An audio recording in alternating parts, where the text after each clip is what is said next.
Okay guys, అందరికీ నా voice వినపడుతుందా? క్లారిటీ ఉందా? ప్లీజ్ కన్ఫర్మ్ చేయండి ఎవ్రీవన్. ఓకే, సో అందరికీ నా వాయిస్ క్లారిటీ ఉందా? Online students please confirm. Okay guys, మనకి రిజిస్ట్రేషన్ ఎవరైతే చేసుకోలేదో today is the last date for everyone who are not registered. Okay, so free sessions అయిపోయినాయి, అందరూ కూడా రిజిస్ట్రేషన్ చేసుకోవాలి. ఓకే, రిజిస్ట్రేషన్ చేసుకున్న తర్వాత మీకు సర్వర్ డీటెయిల్స్ అనేవి షేర్ చేయడం జరుగుతుంది. ఓకే, సో ప్లీజ్ ఇమీడియట్గా రిజిస్ట్రేషన్ చేసుకోవాల్సిన అవసరం ఉంది ఎవ్రీవన్. ఓకేనా? సో నేను చాట్లో ఇక్కడ నెంబర్స్ ఇచ్చాను, కాదర్ సార్ అలాగే బాబ్జీ సార్ నెంబర్ ఇచ్చాను. ఇమీడియట్గా కాంటాక్ట్ అయ్యి సో మీరు రిజిస్ట్రేషన్ చేసుకోవాలి. ఎందుకంటే మళ్ళీ గ్రూప్లో నుంచి రిమూవ్ చేస్తారు, మళ్ళీ గ్రూప్లో నుంచి ఐడీస్ రిమూవ్ చేస్తే మళ్ళీ మీకు ఓకే సో మీకు యాక్సెస్ ఉండదు, మళ్ళీ రికార్డ్ చేసుకోవడానికి ఆప్షన్ ఉండదు, మీకు ఇంకా చాట్లో ఉన్నదంతా కూడా రిమూవ్ అయిపోతుంది. కాబట్టి ఇమీడియట్గా రిజిస్ట్రేషన్ చేసుకోవాలి. నెక్స్ట్ పాయింట్ ఏంటంటే ఎవరైతే ఆల్రెడీ రిజిస్ట్రేషన్ చేసుకున్నారో సో వాళ్ళు చేయాల్సిన పని ఏంటి అంటే ఇక్కడ సిబి అని ఉంది, అలాగే సిబి అనే ఐడికి షేక్ బాబ్జీ అనే ఐడికి రెండు ఐడీస్కి ఈ రోజు లోపల పేమెంట్ స్లిప్ అనేది ఏమైతే స్క్రీన్ షాట్ ఉందో payment screenshot Shaik Babji అలాగే సిబిఐడి అని చెప్పి కనబడుతుంది కదా, సో నా ఐడి. ఓకే, ఈ రెండింటికి కూడా మీరు పేమెంట్ స్క్రీన్ షాట్ అనేది సెండ్ చేయాల్సి ఉంటుంది. So today is the last date కాబట్టి ఇమీడియట్గా సో ఎవరైనా సరే పేమెంట్ సంబంధించిన డీటెయిల్స్ పంపించకపోతే సో మీరు ఇమీడియట్గా పంపించాలి, అప్పుడు మాత్రం మీరు రిజిస్ట్రేషన్ అయినట్టు లెక్క. సిబిఐడికి షేక్ బాబ్జీ ఐడికి ఎవరైతే పంపిస్తారో సో వాళ్ళు మాత్రమే రిజిస్ట్రేషన్ అయినట్టు లెక్క. అంతేగాని వాట్సాప్లోనూ అక్కడ ఇక్కడ పెట్టకండి. ఓన్లీ పేమెంట్ స్క్రీన్ షాట్ మీకు షేక్ బాబ్జీ లేదా సిబిఐడికి మాత్రం పంపించాల్సి ఉంటుంది, అది కూడా స్కైప్ నుంచే. ఓకేనా? ఆల్ రైట్, సో అందరికీ స్క్రీన్ అనేది కనపడుతుందా? వైట్ స్క్రీన్ అనేది కనపడుతుంది ఏంటి? ప్లీజ్ కన్ఫర్మ్ చేయండి. ఓకే, సో ఇక్కడ ఈరోజు మనకి రోల్ అవుట్ ప్రాజెక్ట్ గురించి మనం డిస్కస్ చేద్దాము. సో నిన్నటి క్లాస్లో ఏం చెప్పుకున్నాం మనం? Support project. మొన్నటి క్లాస్లో ఏం చెప్పుకున్నాం? Implementation project. అలాగే రోల్ అవుట్ ప్రాజెక్ట్స్ అలాగే ఎన్హాన్స్మెంట్ ప్రాజెక్ట్స్ గురించి ఈరోజు మనం డిస్కస్ చేద్దాము. రేపటి క్లాస్లో మొత్తము ఎస్ఏపి ప్రాజెక్ట్స్ అన్నీ కూడా ఒక ఓవర్వ్యూ అయిపోతుంది. ఓకేనా? ఒక ఓవర్వ్యూ అయిపోయిన తర్వాత అప్పుడు నేను సో మీకు సర్వర్స్ సిస్టంలో ఎన్ని సర్వర్స్ మీద పని చేయాలి అనే దాని గురించి నేను డిస్కస్ చేస్తాను. సో జనరల్గా అయితే మనకి ఎస్ఏపిలో మీరు మీ వర్క్ అనేది ప్రాజెక్ట్ బేస్డ్ అని చెప్పడం జరిగింది. మీ రోల్స్ అండ్ రెస్పాన్సిబిలిటీస్ మీ రెజ్యూమేలో పెట్టే ప్రాజెక్ట్స్ ఏమైతే ఉంటాయో వాటి మీద మీ రోల్స్ అండ్ రెస్పాన్సిబిలిటీస్ ఇంటర్వ్యూవర్కి చెప్పాలి. అర్థమైంది కదా అందరికీ కూడా?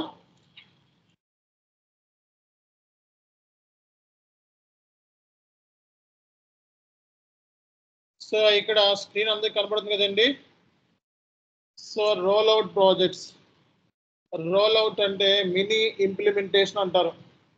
సో రోల్ అవుట్స్ అనేవి ఏంటండి, ఇది కూడా చిన్న ఇంప్లిమెంటేషన్ లాంటి ప్రాజెక్ట్సే.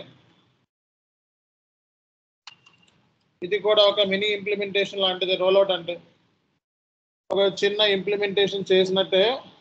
సో జనరల్గా అయితే మనకి ప్రాజెక్ట్ డ్యూరేషన్ వచ్చేటప్పటికి ఓకే 6 months నుంచి ఓకే 10 months వరకు మనకి ఉంటుంది అనమాట. అంటే చిన్న చిన్న ప్రాజెక్ట్ అయితే 6 monthsలో అయిపోతే పెద్ద ప్రాజెక్ట్స్ 10 months వరకు మనకి వెళ్ళే ఛాన్సెస్ ఉంటాయి అన్నమాట. సో ఇవి one kind of mini projects, mini implementation project అంటారు ఇవి. రోల్ అవుట్ అనే వర్డ్ ఏర్పడితే ఇవి చిన్న మినీ ఇంప్లిమెంటేషన్ ప్రాజెక్టులు. అలాగే దీని డ్యూరేషన్ వచ్చేటప్పటికి మనకి 6 months నుంచి 10 months వరకు కూడా మనకి ప్రాజెక్ట్ అనేది ఉండే ఛాన్సెస్ అయితే మనకి ఉన్నాయన్నమాట. ఓకేనా? సో ఇక్కడ జనరల్గా రోల్ అవుట్ ప్రాజెక్ట్ అంటే ఏంటి, ఎవరికైనా ఐడియా ఉందా? సో ఎవరికైనా ఐడియా ఉందా రోల్ అవుట్ ప్రాజెక్ట్ అంటే ఏంటన్నది? ఎవరైనా చెప్తారా? రోల్ అవుట్ ప్రాజెక్ట్ అంటే ఏంటి సార్ అంటే చెప్తారా? ఎవరికైనా ఐడియా ఉందా? ఎవరికి లేదా? సో ఒక ఫర్ ఎగ్జాంపుల్ మనకి మన క్లయింట్ ఉన్నాడు. ఓకే, యుఎస్ఏలో ఉన్నాడు. బిజినెస్ ఎక్కడ ఉందండి? యుఎస్ఏలో ఉంది. యుఎస్ఏలో మనకి 1000 కంపెనీ కోడ్కి ఇంప్లిమెంటేషన్ అయిపోయింది.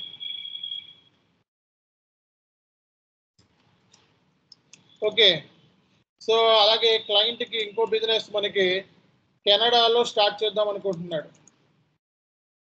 సో కెనడాలో స్టార్ట్ చేద్దాం అనుకుంటున్నాడు. కంపెనీ కోడ్ పేరు 2000. ఓకే, కంపెనీ కోడ్ పేరు ఏంటిది? 2000. సో మరి అగైన్ ఇంప్లిమెంటేషన్ స్టార్ట్ చేయాలా? ఆల్రెడీ ఇంప్లిమెంటేషన్ కెనడాలో అయిపోయింది. బిజినెస్ ఎక్స్టెన్షన్ నిమిత్తం, సో మల్టీనేషనల్ కంపెనీస్ చూసే ఉంటారు, బిజినెస్ ఎక్స్టెన్షన్ నిమిత్తం వేరు వేరు చోట్ల బిజినెస్, వేరు వేరు కంట్రీస్లో బిజినెస్ ఎస్టాబ్లిష్మెంట్ చేస్తూ ఉంటాయి. మరి అలాంటి కేసులో ఫ్రెష్ ఇంప్లిమెంటేషన్ అనేది కాస్ట్ ఎఫెక్టివ్. ఫ్రెష్ ఇంప్లిమెంటేషన్ అనేది కాస్ట్ ఎఫెక్టివ్.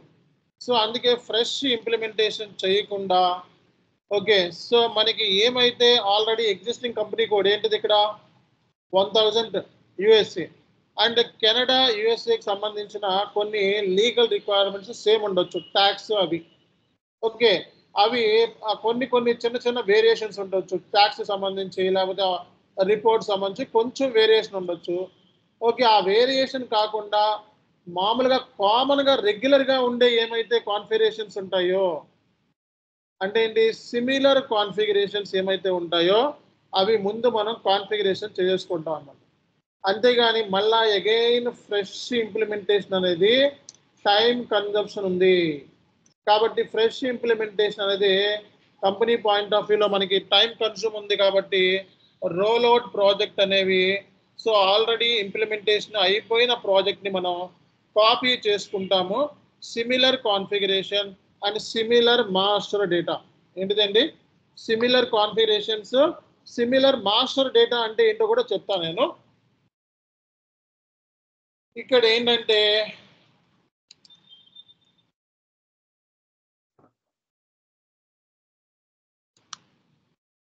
ఇక్కడ రోల్ అవుట్ ప్రాజెక్ట్ లో no fresh implementation required for company code 2000. Company code 1000 already implementation అయిపోయింది. Business extension same company, business extension నిమిత్తం ఇంకో కంపెనీ కోడ్ని ఎస్టాబ్లిష్మెంట్ చేసుకుందాం అనుకుంటుంది. అలాంటప్పుడు మనకి ఫ్రెష్ ఇంప్లిమెంటేషన్ అంటే టైం కన్జంప్షన్ ఉంటుంది, అలాగే రిసోర్స్ ఎక్కువ మందికి కావాలి. ఓకే, మళ్ళీ ఎంత అయితే కాస్ట్ అవుతుందో మళ్ళీ ఇంతే కాస్ట్ దీనికి కూడా అవుతుంది. జనరల్గా అయితే మనకి ఫ్రెష్ ఇంప్లిమెంటేషన్ అనేది చెయ్యరండి.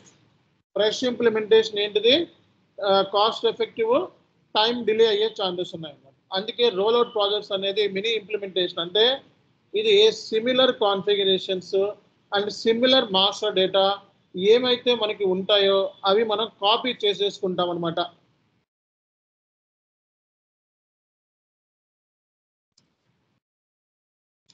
In role out project similar configuration and master data should be copied from the already existing company code. అర్థమైందా?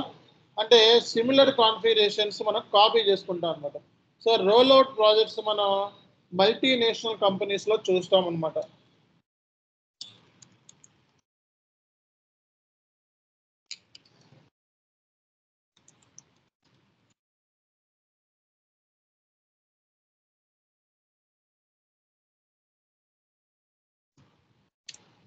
సో రోల్ అవుట్ ప్రాజెక్ట్స్ ఎక్కడ చూస్తామండి మనం? మల్టీనేషనల్ కంపెనీస్లో చూస్తామండి. అంటే ఒక ఇంప్లిమెంటేషన్ నేర్చేసుకున్నాం అనుకో, రోల్ అవుట్ ఈజీయే. రోల్ అవుట్ ఈజీ, ఇంప్లిమెంటేషన్ నేర్చేసుకుంటే అన్ని ఈజీయే. అంటే మార్కెట్లో మనకి ఎండ్ టు ఎండ్ ఇంప్లిమెంటేషన్ చేశారు అంటే మార్కెట్లో చాలా వాల్యూ ఉంటుంది. అర్థమైందా? So end to end implementation చేశారు అంటే మార్కెట్లో చాలా వాల్యూ ఉంటుంది. ఎందుకంటే ఇంప్లిమెంటేషన్ అంటే ఎండ్ టు ఎండ్ చేయగలడు. అది సపోర్ట్ అయినా చేయగలడు, రోల్ అవుట్ అయినా చేయగలడు, చిన్న చిన్న ఏ ప్రాజెక్టులు అయినా సరే ఈజీగా ట్యాకిల్ చేయగలడు. కాబట్టే మనకి ప్రాజెక్ట్లో ఎండ్ టు ఎండ్ ఇంప్లిమెంటేషన్ చేశారు అనంటే డెఫినెట్గా కన్సిడర్ చేసే ఉంటాం. అందుకే మన రెజ్యూమేలో 2 ప్రాజెక్ట్స్ ఇంప్లిమెంటేషన్ పెట్టాలి. 2 ప్రాజెక్ట్స్ ఇంప్లిమెంటేషన్, 2 ప్రాజెక్ట్స్ సపోర్ట్. ఒక ఇంప్లిమెంటేషన్ ఈసీసీది, ఒక ఇంప్లిమెంటేషన్ సో S/4HANA, ఒక ఇంప్లిమెంటేషన్ ఒక సపోర్ట్ ఈసీసీది, ఒక support S/4HANA. So implementation project అంటే చాలా మచ్ వ్యాలిడ్ అన్నమాట. వ్యాలిడ్, చాలా మచ్ వ్యాలిడ్. ఓకేనా? కాబట్టి రోల్ అవుట్ ప్రాజెక్ట్స్ అంటే మీకు క్లారిటీ వచ్చేసింది, అవునా కదా? So we can see roll out projects ఉంది. మల్టీనేషనల్ కంపెనీస్ లో మనం ఈ రోల్ అవుట్ ప్రాజెక్ట్స్ అనేవి మనం చూస్తాం అనమాట. సో జనరల్ గా ఏంటంటే మనకు ఒక గ్లోబల్ టెంప్లెట్ అనేది ఉంటుంది అనమాట.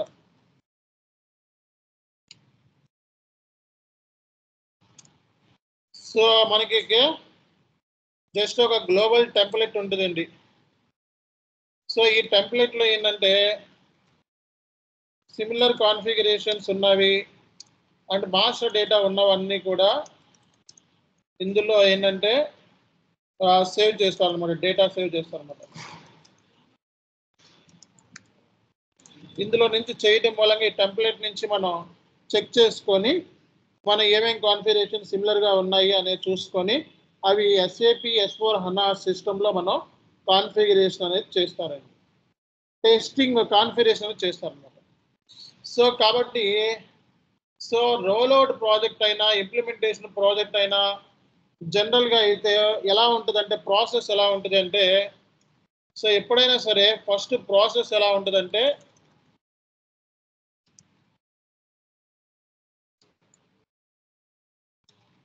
సో ఇంప్లిమెంటేషన్ అయినా రోల్ అవుట్ అయినా సో ఫస్ట్ ఏదైనా సరే ఏ ప్రాజెక్ట్ అయినా ఫస్ట్ ఏముంటుంది, ప్లానింగ్ ఉంటుంది. తర్వాత ఏముంటుంది, రిక్వైర్మెంట్ గ్యాదరింగ్ ఉంటుంది. అర్థమైందా? సో ఫస్ట్ ఏముంటుంది ప్లానింగ్, తర్వాత క్లయింట్ దగ్గర నుంచి మొత్తం బిజినెస్ రిక్వైర్మెంట్ అంతా గ్యాదర్ చేసుకుంటాం and number of calls setup చేసుకుంటాం, మీటింగ్ సెటప్ చేసుకుంటాం. ఓకేనా? సో ఫస్ట్ మనకి ప్లానింగ్ అనేది ఉంటుంది. అది రోల్ అవుట్ ప్రాజెక్ట్ అయినా అది ఏ కైండ్ ఆఫ్ ప్రాజెక్ట్ అయినా సరే ఫస్ట్ ఏముంటుందండి, ప్లానింగ్ ఉంటుంది. తర్వాత ఏముంటుంది, రిక్వైర్మెంట్ గ్యాదరింగ్. ఫస్ట్ ప్లానింగ్, తర్వాత ఏముంటుంది, రిక్వైర్మెంట్ గ్యాదరింగ్ ఉంటుంది. తర్వాత ఏముంటుంది, డాక్యుమెంటేషన్. తర్వాత ఏముంటుందండి, డాక్యుమెంటేషన్ ఉంటుంది.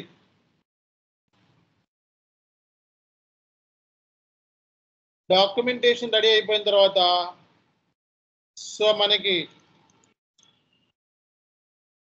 డాక్యుమెంటేషన్ రెడీ అయిపోయిన తర్వాత ఏముంటుందండి, కాన్ఫిగరేషన్స్ ఉంటాయి. కాన్ఫిగరేషన్ అయిపోయిన తర్వాత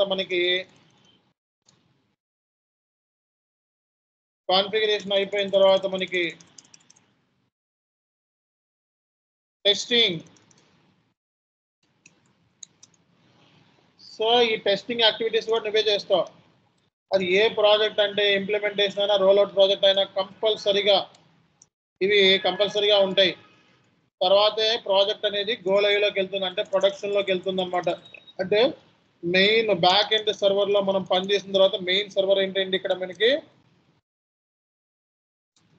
ప్రొడక్షన్. అంటే ఇంకా సో ఇక్కడ నుంచి ఎండ్ యూజర్ వర్క్ అనేది స్టార్ట్ అవుతుంది.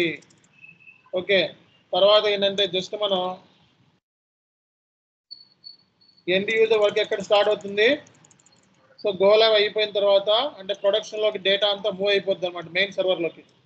తర్వాత SAP ఎండ్ యూజర్ వర్క్ అనేది స్టార్ట్ అవుతుంది అన్నమాట. ఓకే,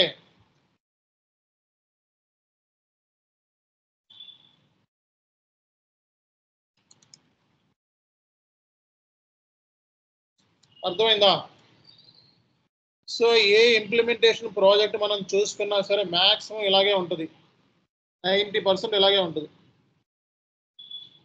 సో ఫస్ట్ మనకి ఏముంటుంది చెప్పాలి, ప్లానింగ్, తర్వాత రిక్వైర్మెంట్ గ్యాదరింగ్, తర్వాత డాక్యుమెంటేషన్, తర్వాత కాన్ఫిగరేషన్, తర్వాత టెస్టింగ్, తర్వాత ప్రాజెక్ట్ అనేది ప్రొడక్షన్లో అంటే గో లైవ్లోకి వెళ్ళిపోయిందంటే ఇంకా ఏంటంటే కేక్ కటింగ్ చేసుకుంటారు ఆఫీస్లో, ఒక పెద్ద మీటింగ్ పెట్టుకుంటారు క్లయింట్ దగ్గర. సో చక్కగా అవుటింగ్ కూడా ఉంటుంది. అయిపోయిన తర్వాత ఒక రోజు మీకు సెలవు ఇస్తారు, ఒక రోజు మీకు చక్కగా కేక్ కటింగ్ పెట్టుకుంటారు. ఓకే, డాన్సులు అన్నీ ఉంటాయి ఆ రోజున. లంచ్కి వెళ్తారు, లంచ్ చేస్తారు మంచిగా. అది కూడా రెస్టారెంట్లో ఉంటాయి. అదే కొన్ని పెద్ద కంపెనీలు 5 స్టార్ రెస్టారెంట్లు బుక్ చేస్తూ ఉంటారు. ఓకే, రెస్టారెంట్లో లంచ్ అవుటింగ్ అన్నీ అయిపోతే అక్కడే కేక్ కటింగ్ అయిందని చెప్పి గో లైవ్లోకి వెళ్ళని చెప్పి లింక్డ్ఇన్లో పోస్ట్ చేస్తూ ఉంటారు. చూసే ఉంటారు. ప్రాజెక్ట్ గో లైవ్లోకి వెళ్ళిపోయిందంటే లింక్డ్ఇన్లో పోస్ట్ చేస్తూ ఉంటారు. మా ప్రాజెక్ట్ S/4HANA 2022 ఇంప్లిమెంటేషన్ అయిపోయింది, సక్సెస్ఫుల్లీ కంప్లీటెడ్. అర్థమైందా? సో కాబట్టి ఎనీ కైండ్ ఆఫ్ ప్రాజెక్ట్, అది ఇంప్లిమెంటేషన్ ప్రాజెక్ట్ అయితే డెఫినెట్గా మనకి ప్లానింగ్ అంటే ఎంతమంది రిసోర్స్ కావాలి. ఓకే, టోటల్ కన్సల్టెన్సీ ఎంతమంది కావాలి. కన్సల్టెన్సీ అంటే ఎవరు? FICO, MM, SD, PP, QM, all functional consultant. అంతేగాని FICO కన్సల్టెంట్ ఒక్కరితో ప్రాజెక్ట్ అయిపోద్దా? ప్రాజెక్ట్లో దగ్గర ఇంప్లిమెంటేషన్ ప్రాజెక్ట్ అయితే 150 మంది దాకా ఉంటారు. చిన్న ప్రాజెక్టులు అంటే అది వేరే విషయం, 100, 70 అట్లా వేరే విషయం. ఒక నేను చెప్పే ప్రాజెక్ట్స్ ఒక 3 సంవత్సరాల లోపున్న ప్రాజెక్ట్స్ కంపల్సరీగా 150 మంది దాకా ఉంటారు. అందులో FICO కన్సల్టెంట్స్ ఎంతమంది ఉంటారు? ఒక 5 నుంచి 6 మెంబర్స్ ఉంటారు. MM కూడా అంతే కావాలి వస్తుంది. కొంచెం ఒక 4, 5, ఒకళ్ళు ఇద్దరు తగ్గుతారు అంతే. SD అయితే ఇద్దరు. ఓకేనా? సో కాబట్టి ఇక్కడ ఎంతమంది రిసోర్స్ కావాలి, ప్రాజెక్ట్ రిసోర్స్ ఎంత టైము, ఇంప్లిమెంటేషన్ చేయడానికి ఎంత టైం పడుతుంది, ప్రాజెక్ట్ గోల్స్ ఏంటి, ప్రాజెక్ట్ ఆబ్జెక్టివ్స్ ఏంటి, SLA ఏంటి, డ్యూరేషన్ ఏంటి. ఓకే, సో మనకి ఇలాంటి డెడ్ లైన్స్ ఏమున్నాయి, ఇలాంటి మొత్తం అన్నీ కూడా ఇనీషియల్గా ప్లానింగ్ చేసుకొని అప్పుడే ఇంప్లిమెంటేషన్ స్టార్ట్ అవుతుంది. ప్లానింగ్ లేకుండా ఏమీ చెయ్యరు అనమాట. అర్థమైందా? సో సో ఈ ఫేజ్లో ఏంటంటే ప్లానింగ్ ఫేజ్లో బేసిక్గా మనకి ప్రాజెక్ట్ గోల్స్ ఏంటి,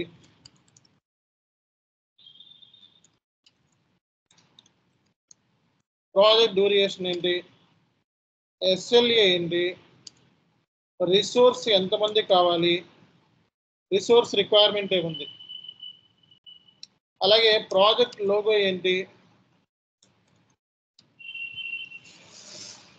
ఓకేనా? ప్రాజెక్ట్ లోగో ఏంటి, ఏ టీమ్స్ పార్టిసిపేట్ చేస్తాయి. ఓకే, ప్రాజెక్ట్స్ ప్రాజెక్ట్ పార్టిసిపేషన్ ఏమేమి చేస్తాయి. ఓకే, ఇలాంటి డిస్కషన్ మొత్తం అంతా కూడా మనకి ప్లానింగ్ స్టేజ్లోనే జరుగుతుంది అన్నమాట. అర్థమైందా? సో ఇలాంటివన్నీ కూడా మనకి ప్లానింగ్ ఫేజ్లోనే జరుగుతాయి అన్నమాట. సో కాబట్టి ప్లానింగ్ అనేది ఫస్ట్. తర్వాత రిక్వైర్మెంట్ గ్యాదర్ చేయాలి. నేను చెప్పేది మొత్తం ఇంప్లిమెంటేషన్ గురించి. అలాగే ఇది కూడా applicable to rollout projects. So తర్వాత ఏం చేయాలి? రిక్వైర్మెంట్ గ్యాదర్ చేయాలి. సో రిక్వైర్మెంట్ గ్యాదరింగ్ చేయడం అంటే ఏముంటుంది మనకి? సో రిక్వైర్మెంట్ గ్యాదర్ చేయడం అంటే ఫస్ట్ మనం మాస్టర్ డేటా ఏముంది, అలాగే మనకి ట్రాన్సాక్షనల్ డేటా ఏముంది అనేది మనకి requirement gathering. Master data, transactional data. Master data ఏముంది, ట్రాన్సాక్షనల్ డేటా ఏముంది అని గ్యాదర్ చేయటమే మనకి రిక్వైర్మెంట్ గ్యాదరింగ్ అంటారు. Requirement gathering, master data and transactional data. So SAP FICOలో మాస్టర్ డేటా ఏంటిది? GL master data, vendor master data,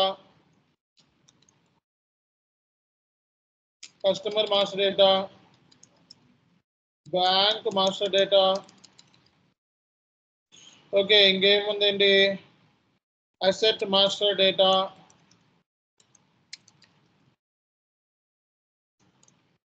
cost element master data,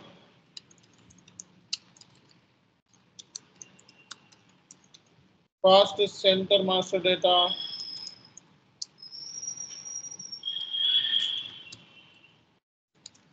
profit centers,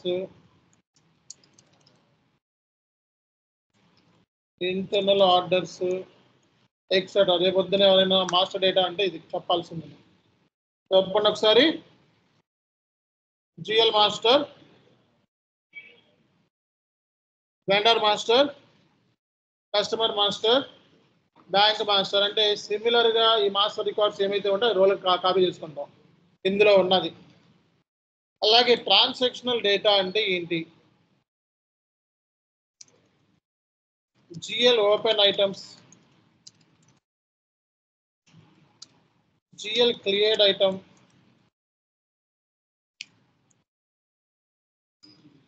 transactional data copy చేసుకోరు roll out project లో. Transactional data ఆ company code వేరే ఉంటుంది, ఈ company code వేరే ఉంటుంది. ఓన్లీ కాన్ఫిగరేషన్ మాస్టర్ డేటా మాత్రం కాపీ చేసుకుంటారు. ఓకే, జనరల్ గా మీకు ఇది జస్ట్ మీకు ఒక idea. GL balances, vendor open item. Open item ఏంటి? క్లియర్ కానీ ఇన్వాయిస్లు. Okay, vendor cleared item, customer cleared item,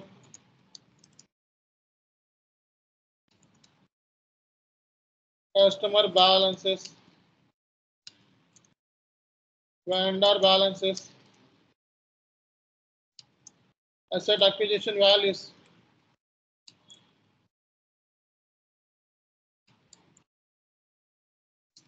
asset retirement values,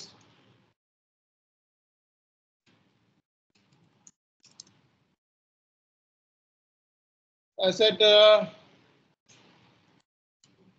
master records.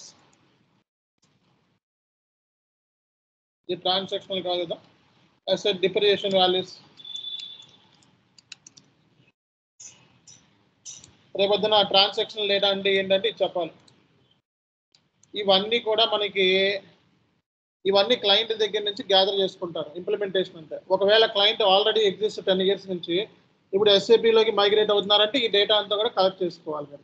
అలాగే ఇక్కడ మనం ట్రయల్ బ్యాలెన్స్, అలాగే ఫైనాన్షియల్ స్టేట్మెంట్స్ కూడా మనం చెక్ చేసుకుంటాం. అంటే ఇవన్నీ కూడా గ్యాదర్ చేసుకోవాల్సి ఉంటుంది. ఓకేనా? అలాగే ట్యాక్స్ డీటెయిల్స్, ఇలాంటివి కూడా ట్యాక్స్ రిలేటెడ్ డీటెయిల్స్ కూడా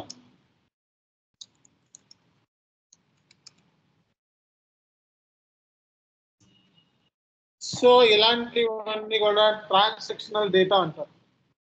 ఇలాంటివన్నీ కూడా మీరు గ్యాదర్ చేసుకోవాలి. ఎవరి దగ్గర నుంచి? క్లయింట్ దగ్గర నుంచి గ్యాదర్ చేసుకోవాల్సి ఉంటుంది. అర్థమైందా అందరికీ? ఎవ్రీవన్ గెట్టింగ్ మీ? అమ్మయ్యా, ఓకే. సో ఇప్పుడు మీ అందరికీ కూడా మాస్టర్ డేటా అంటే ఏంటో తెలిసిపోయింది, ట్రాన్సాక్షనల్ డేటా అంటే ఏంటో కూడా తెలిసిపోయింది. వావ్.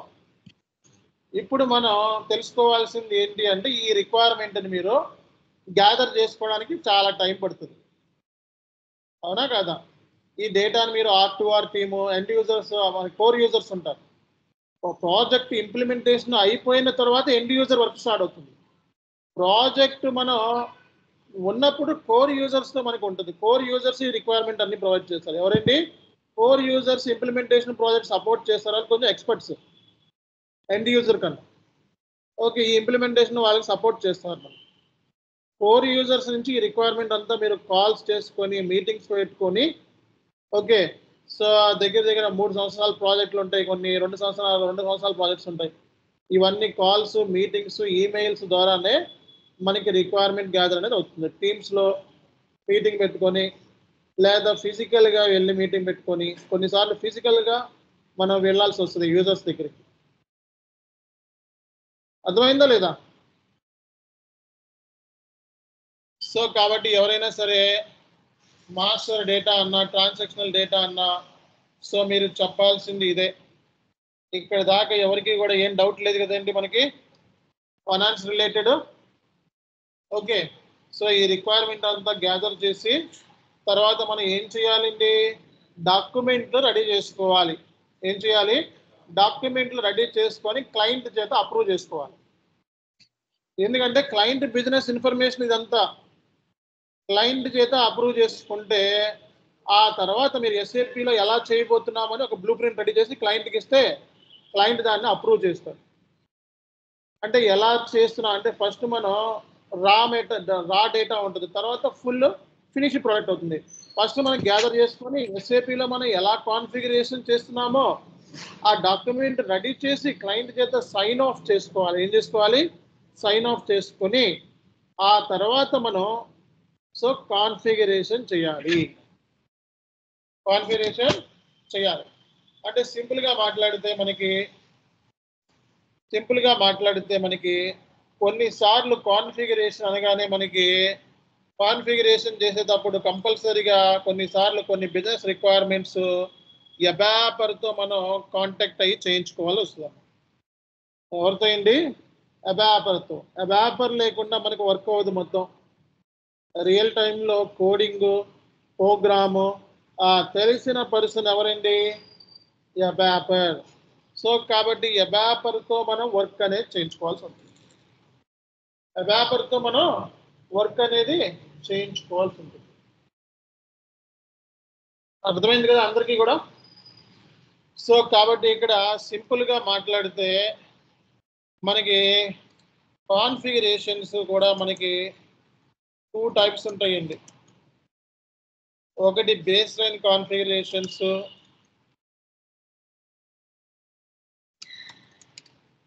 రెండోది final configurations. Base line configuration, final configuration. Final కాన్ఫిగరేషన్లో ఇంటిగ్రేషన్ అలాగే అబాపర్తో కూర్చొని మనం పని చేయాల్సి ఉన్నాయి కదా. సో రైసిఫ్ ఆబ్జెక్ట్స్ అంటారు అన్నమాట. సో ఇవన్నీ కూడా మనం రైసిఫ్ ఆబ్జెక్ట్స్ అనేవి అబాపర్తో కూర్చొనే పని చేయాల్సి ఉంటుందండి. ఓకే, ఇంటిగ్రేషన్ అంటే ఫైనాన్స్ మోడల్ ఎంఎం మోడల్తోనూ ఎస్డి మోడల్తోనూ పీపీ మోడల్తో ఇంటిగ్రేట్ అవుతుంది, హెచ్ఆర్ మోడల్.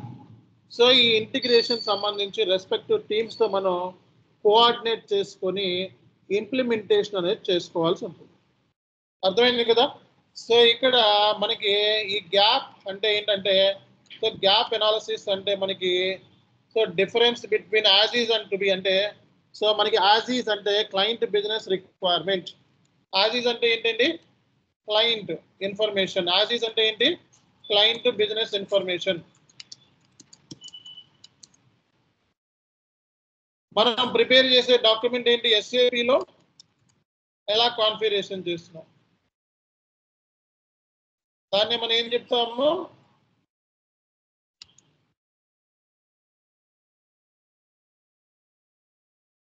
ఏమంటారు, టు బి డాక్యుమెంట్ అంటారు. సో గ్యాప్ ఎనాలిసిస్ అంటే కంప్లీట్ గా మనకి అబాపర్తో వర్క్ ఉంటుంది అన్నమాట. ఇంకొక డాక్యుమెంట్ ఉంది, దాని పేరు ఏంటిది, గ్యాప్ ఎనాలిసిస్. సో ఈ అబాపర్ లేకుండా పని అవ్వదు. సో మాక్సిమం ఏంటంటే అబాపర్తో రైసిఫ్ అంటే system design and development. System design చేయడము డెవలప్ చేయడము ఎవరితో చేస్తాం, మనం అబాపర్తో కూర్చొని చేస్తాం. అంటే కొన్నిసార్లు ప్రోగ్రామింగ్ కోడింగ్తోనే మనకు వర్కౌట్ అవుతాయి. స్టాండర్డ్ ఎస్ఏపి వచ్చి రెడీమేడ్ సిస్టంలో మనకు వర్కౌట్ అవుతుంది.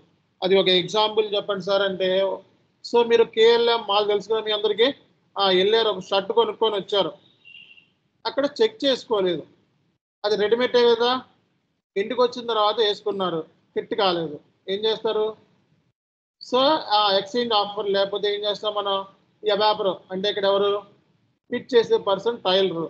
టైలర్ దగ్గరికి వెళ్ళి మీకు ఫిట్ చేయడం రాదు, ఎందుకు, మీకు మిషన్ కొట్టడం రాదు కాబట్టి.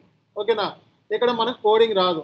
ఓకేనా, సో ఎవరి దగ్గరికి వెళ్తారు, సో టైలర్ దగ్గరికి వెళ్ళి దాన్ని ఫిట్ చేస్తారు. అందుకే ఇక్కడ దీన్ని ఫిట్ గ్యాప్ అనాలిసిస్. ఎవరితో ఫిట్ గ్యాప్ అనాలిసిస్ చేయిస్తాము, అబాపర్తో. అంటే సింపుల్గా మాట్లాడితే కొన్నిసార్లు స్టాండర్డ్ ఎస్ఏపి సిస్టంలో మనకి వర్క్ అనేది వర్కౌట్ అవ్వదు. అర్థమైందా, అంటే రెడీమేడ్ ఎస్ఏపి వచ్చేది రెడీమేడ్ సాఫ్ట్వేర్. ఆ రెడీమేడ్ సాఫ్ట్వేర్లో బిజినెస్ సంబంధించిన కొన్ని సినారియోస్ అనేది ఉండకపోవచ్చు. అర్థమైందా. సో అలాంటప్పుడే మనకి ఈ అబాపర్ కాన్సెప్ట్ వస్తుంది.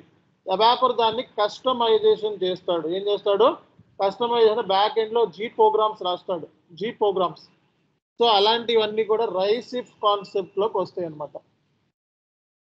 అర్థమైంది కదా అందరికీ కూడా? సో రైస్ ఇఫ్ అంటే ఏంటి సార్ అంటే,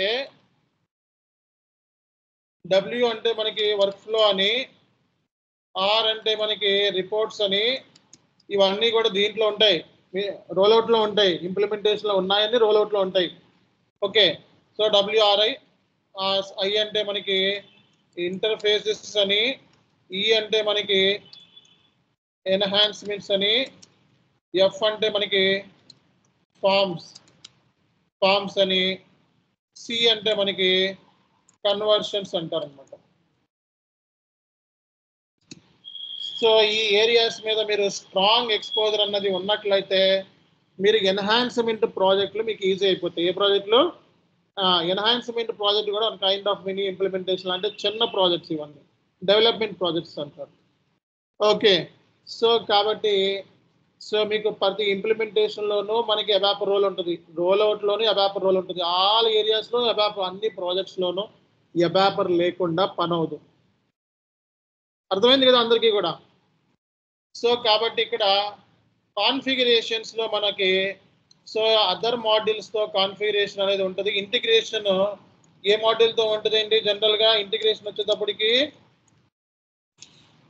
ఎంఎం మాడ్యూల్తోనూ, ఎస్డి మాడ్యూల్తోనూ, పిపి మాడ్యూల్తోనూ, హెచ్ఆర్ మాడ్యూల్తో కూడా ఇంటిగ్రేషన్ ఉంటుంది. సో ఎస్ఏపి ఎఫ్ఐ ఇంటిగ్రేషన్ అన్నమాట. అర్థమైందా? ఎఫ్ఐ ఇంటిగ్రేషన్ ఈ మాడ్యూల్స్లో ఉంటుంది. అందరికీ అర్థమవుతుంది కదా? సో కాబట్టి గ్యాప్ అనాలిసిస్ అంటే మనకి okay, difference between standard system and client requirement. Difference between standard SAP system and client requirement. Standard SAP సిస్టంలో సో క్లయింట్కి సంబంధించిన కొన్ని బిజినెస్ సినారియోస్ని మనం మ్యాప్ చేయలేకపోతున్నాం కాబట్టి కంప్లీట్గా దానికి కస్టమైజేషన్ చేయాల్సి ఉంది. ఎవరితో కూర్చొని? అబాపర్తో కూర్చొని. సో కాబట్టి రియల్ టైంలో మీరు అబాపర్తో కలిసి కూర్చొని వర్క్ చేసి మనం ప్రాజెక్ట్ని కంప్లీట్ చేస్తాం. అబాపర్తో కూడా ఫైనాన్స్ ఉండాల్సిన అవసరం ఉంటుంది. Got my point? అందరికీ అర్థమైందా? ఏం చెప్తున్నాను అందరికీ అర్థమవుతుంది కదా? సో తర్వాత మనకి సో టెస్టింగ్ కూడా మనమే చేయాలండి. ఇవన్నీ రోల్స్, ఈ రోల్స్ అంటే ఫైనాన్స్ కన్సల్టెంట్ డాక్యుమెంటేషన్ ప్రిపేర్ చేస్తాడు, ప్లానింగ్ చేస్తాడు, అలాగే గ్యాప్ అనాలిసిస్ చేస్తాడు, అలాగే టెస్టింగ్ చేస్తాడు. ఆల్ ప్రాజెక్ట్స్లో ఇన్వాల్వ్మెంట్ అవుతాడని చెప్పాలి ఇంటర్వ్యూలో. ఒక్కొక్క ప్రాజెక్ట్లో ఒక్కొక్క రోల్స్ ఉంటాయి. సో టెస్టింగ్ అంటే మనకి రియల్ టైంలో మనం టెస్ట్ సినారియోస్ని ఎగ్జిక్యూట్ చేయాలన్నమాట. సో యూనిట్ టెస్టింగ్, అలాగే ఇంటిగ్రేషన్ టెస్టింగ్, అలాగే మనకి రిగ్రెషన్ టెస్టింగ్, అలాగే సో ఇంకేమున్నాయి, performance testing, so user acceptance testing, అలాగే మనకి సెక్యూరిటీ టెస్టింగ్. ఇలా చాలా మనకి టెస్టింగ్స్ ఉంటాయి. కాన్ఫిగరేషన్ చేసిన తర్వాత ఏమైనా బగ్స్ ఉన్నాయా లేదా, ఎర్రర్స్ ఉన్నాయా లేదా అని చెక్ చేయడాన్ని మనం ఏమంటాము? టెస్ట్ అంటాం. ఏది చేసినా టెస్ట్ చేస్తాం ముందు, అవునా కదా? టెస్ట్ ప్రాజెక్ట్లో ఉన్నాం మనం. సో కాబట్టి టెస్టింగ్ కూడా ఒక ప్రాజెక్టే, టెస్టింగ్ కూడా ఒక ప్రాజెక్టే. ఓకే, అబాపర్తో కూర్చొని రైస్ ఇఫ్ అన్నాం కదా, అది కూడా ఎన్హాన్స్మెంట్, అది డెవలప్మెంట్ ప్రాజెక్ట్స్ అవి కూడా. ఓకేనా? అది కూడా ఒక ప్రాజెక్టే. అంటే ఇన్ని ప్రాజెక్ట్స్ ఉన్నాయి మనకి. సో టెస్టింగ్ 6 నెలల ప్రాజెక్ట్స్ ఉంటుంది మార్కెట్లో. ఎన్ని నెలలండి? 6 months ఉంటుంది. ఈ గ్యాప్ అనాలిసిస్, రైస్ ఇఫ్ సంబంధించి డెవలప్మెంట్ ప్రాజెక్ట్స్ ఇవన్నీ కూడా సో ఇవి 4 to 5 months వరకు ఉంటాయి. అర్థమైందా?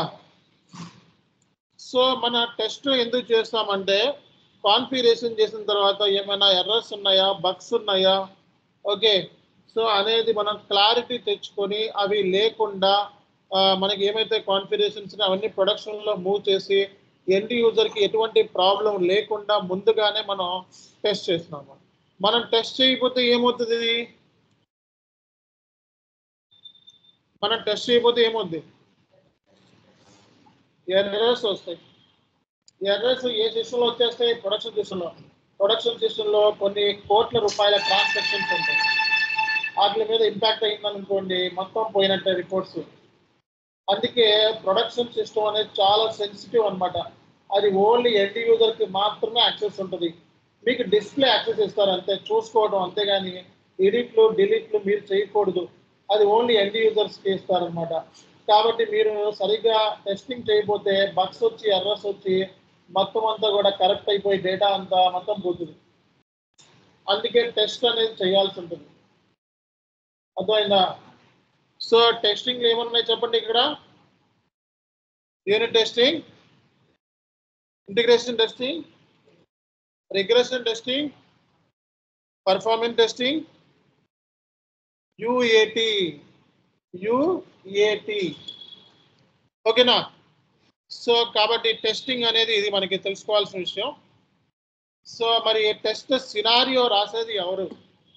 టెస్ట్ సినారియో రాసి మనం ఏం చేయాలి? SAP S/4HANA సిస్టంలో మనం ఎగ్జిక్యూట్ చేయాలి. సో మన బిజినెస్ సంబంధించిన ఆల్ టెస్ట్ సినారియోస్ రాసి అవి ఎక్కడ ఎగ్జిక్యూట్ చేయాలి? S/4HANA సిస్టంలో ఎగ్జిక్యూట్ చేయాలి. మరి టెస్టింగ్ సంబంధించిన సినారియోస్ రాయడానికి ఒక టూల్ ఉంది. ALM టూల్ని ఎక్కువగా వాడతారు. ALM అంటే ఏంటి? Application life cycle management. చెప్పండి, అప్లికేషన్ లైఫ్ సైకిల్ మేనేజ్మెంట్. అందరికీ అర్థమైందా? సో కాబట్టి టెస్టింగ్ అంటే ఇది. సో కాబట్టి టెస్ట్ సినారియోస్ ఎక్కడ రాస్తారు? ALM టూల్లో రాస్తారు. టెస్టింగ్ టూల్ ఏంటి? ALM tool. ALM అంటే ఏంటి? Application life cycle management. Roll out ప్రాజెక్ట్లోనూ టెస్టింగ్ ఉంటుంది, అలాగే ఇంప్లిమెంటేషన్ ప్రాజెక్ట్లో కూడా టెస్టింగ్ ఉంటుంది. రోల్అవుట్ ప్రాజెక్ట్లోనూ రిక్వైర్మెంట్ గ్యాదరింగ్ ఉంటుంది, ఇంప్లిమెంటేషన్ ప్రాజెక్ట్లో కూడా రిక్వైర్మెంట్ గ్యాదరింగ్ ఉంటుంది. రోల్అవుట్ ప్రాజెక్ట్లోనూ గ్యాప్ అనాలిసిస్ ఉంటుంది, ఇంప్లిమెంటేషన్ ప్రాజెక్ట్లో కూడా గ్యాప్ అనాలిసిస్ ఉంటుంది.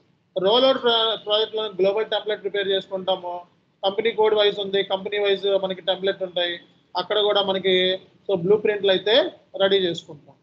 సో రోల్అవుట్లోనూ రైసిప్ ఉంది, అక్కడ కూడా మనకి రైసిప్ ఆబ్జెక్ట్స్ ఉంది. అర్థమైందా కదా? సో రోల్అవుట్కి గోల్ అయి ఉంది, ఇంప్లిమెంటేషన్కి గోల్ అయి ఉంది. సార్ మరి హైపర్ కేర్ సపోర్ట్ అంటే ఏంటి?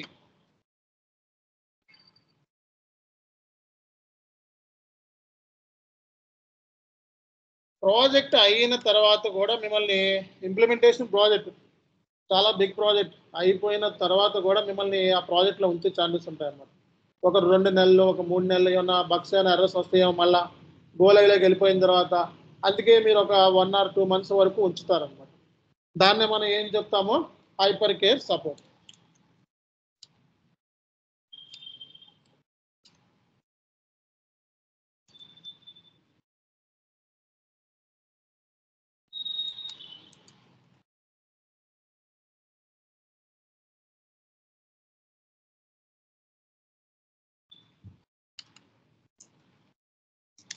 అర్థమైంది కదా? సో ఇక్కడ దాకా